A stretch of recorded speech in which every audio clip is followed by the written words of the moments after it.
കേന്ദ്ര ബഡ്ജറ്റ് ലോക്സഭയിൽ ധനമന്ത്രി നിർമ്മല സീതാരാമൻ അവതരിപ്പിച്ച് കഴിഞ്ഞിരിക്കുകയാണ്. ആദ്യമായാണ് ഞായറാഴ്ച ബഡ്ജറ്റ് അവതരിപ്പിക്കുന്നത് എന്നൊരു പ്രത്യേകതയും കൂടിയുണ്ട്.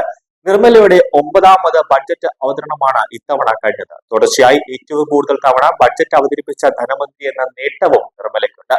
ബഡ്ജറ്റ് കണക്കിലെടുത്ത് ഓഹരി വിപണികൾ ഞായറാഴ്ച പ്രവർത്തിക്കുകയാണ്.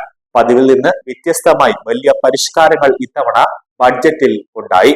സുപ്രധാന പ്രഖ്യാപനങ്ങളാണ് രാജ്യത്ത് ധനമന്ത്രി നിർമ്മല സീതാരാമൻ പ്രഖ്യാപിച്ചുകൊണ്ടിരിക്കുന്നത്. രാജ്യത്തിന് 7% സാമ്പത്തിക വളർച്ച ലക്ഷ്യമിടുന്നതിനായി ധനമന്ത്രി വ്യക്തമാക്കിയിരിക്കുന്നു. സാമ്പത്തിക വളർച്ചയ്ക്ക് ഊന്നൽ, അതോടൊപ്പം തന്നെ ജനപങ്കാളിത്തം, എല്ലാവർക്കും വികസനം എന്നിങ്ങനെ ബഡ്ജറ്റിന് 3 നയങ്ങളാണ് ഉള്ളതെന്ന് ധനമന്ത്രി നിർമ്മല സീതാരാമൻ പറഞ്ഞിരിക്കുന്നു. ഇന്ത്യ ഗ്ലോബൽ ബയോഫാർമ മാനുഫാക്ചറിംഗ് ഹബ്ബാക്കാൻ 10,000 കോടിയും, ഇന്ത്യ 2.0 സെമി കണ്ടക്ടർ മിഷന് വേണ്ടി 40,000 കോടിയും, ഒഡീസ, കേരള, ആന്ധ്ര, തമിഴ്നാട് എന്നിവിടങ്ങളിൽ റയർ എർത്ത് മൈനിങ്ങിനായി പ്രത്യേക ഇടനാഴി പദ്ധതി, ഖനനം, സംസ്കരണം എന്നിവയടക്കം വർദ്ധിപ്പിക്കാൻ പദ്ധതിയിടുന്നുണ്ട്. കൂടാതെ ചരക്ക് നീക്കത്തിന് പുതിയ ഇടനാഴി പദ്ധതി, അതോടൊപ്പം തന്നെ ഗഗനെയും സൂറത്തിനെയും ബന്ധിപ്പിച്ച് ഇടനാഴി പദ്ധതി, 5 വർഷത്തിനകം 12 പുതിയ ജലപാതകൾ എന്നിവയാണ് ആദ്യം പ്രഖ്യാപിച്ചത്.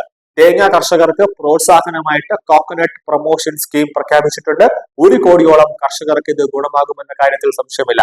പ്രധാന ഉൽപാദനം നടക്കുന്ന സംസ്ഥാനങ്ങളിൽ ഉൽപാദനമില്ലാത്ത തെങ്ങുകൾ മാറ്റി പുതിയ തെങ്ങ് നടാനുള്ള പ്രോത്സാഹനം നൽകും.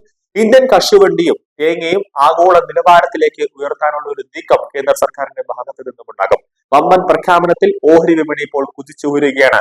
രാജ്യത്തെ പ്രമുഖ നഗരങ്ങളെ ബന്ധിപ്പിച്ചുകൊണ്ട് 7 പുതിയ അതിവേഗ റെയിൽ ഇടനാഴികൾ വികസിപ്പിക്കുമെന്നാണ് ധനമന്ത്രി നിർമ്മല സീതാരാമൻ പറഞ്ഞിരിക്കുന്നത്.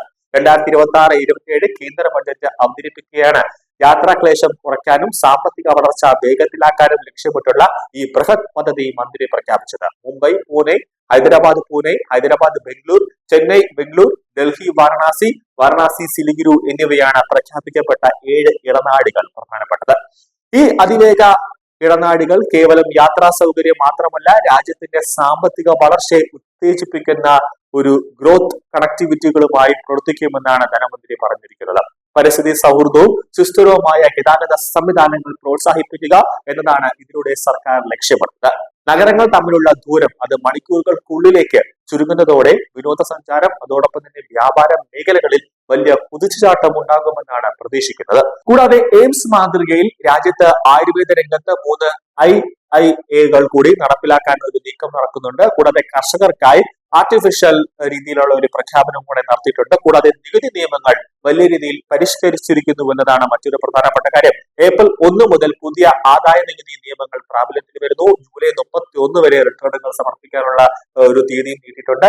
വാഹന അപകടത്തിൽ നഷ്ടപരിഹാര തുകയ്ക്ക് നികുതിയില്ല. കൂടാതെ വിദേശയാത്രയുടെ TCS 5% നിന്നും 2% കുറച്ചിരിക്കുന്നു. കൂടാതെ ക്യാൻസർ മരുന്നുകൾ, അതോടൊപ്പം തന്നെ പ്രമേയ മരുന്നുകൾ, ഇതിനെല്ലാത്തിനും വില കുറച്ചിരിക്കുന്നു എന്ന ഒരു സുപ്രധാനമായൊരു വരുന്നുണ്ട്. കൂടാതെ ജില്ലയിലുള്ള കേരളത്തിലെ അടക്കം സംസ്ഥാനങ്ങളിലെ ഓരോ സംസ്ഥാനങ്ങളിലും ഓരോ ജില്ലകളിലടക്കം ഒരു ലേഡീസ് ഹോസ്റ്റൽ ഉണ്ടാകുന്നു. പുതിയതായ ഒരു ലേഡീസ് ഹോസ്റ്റൽ കൂടി തുറക്കാൻ പോകുന്നു എന്ന സുപ്രധാനമായ പ്രഖ്യാപനങ്ങൾ ഉണ്ടാകുന്നു. അങ്ങനെ വൻ പ്രഖ്യാപനങ്ങൾ ആണ് ഇപ്പോൾ നിർമ്മല സീതാരാമൻ നടത്തിയിരിക്കുന്നു എന്ന കാര്യത്തിൽ യാതൊരു സംശയവുമില്ല.